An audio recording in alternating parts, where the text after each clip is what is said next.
дэлгүүр зочны цагаар хүргэж байна. Студид улсын их хурлын гишүүн Ганбаатар ажиллаж байна. Тэр өнгөрсөн 7 өдрийн бас гарагт улсын их хурлын аж ахуйлгын дээр оюутлогын хөрөнгө оруулалтын гэлээтэй холбоотой маш чухал асуудлууд хилэлцэгдсэн, яригдсан мэдээлэлтэй бас зөвхөн толгойн студидтэй бас очно урьж оролцуулж байгаа маа. Тэгэхээр хамгийн сүүлд мэтгэлцээ болсон байгаа. За энэ үеэс 30 мянган модуль гэдэг үгнэлээд яригдсан байгаа. За гэтэл өнгөрсөн бас гарагт яригдсан асуудлуудыг харж байхад 30 мянган модуль нь хаана байна гэдэг асуулт ялчгүй гарч ирсэн.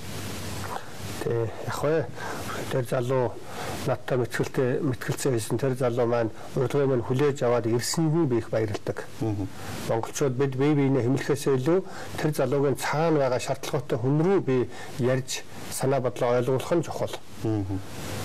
Бараг нүдрүү гараа хийчихэл савчаад байгаа хүний өөдөөс хүлээцтэй, төвчээртэй байж монголчууд бид нэг талдаа.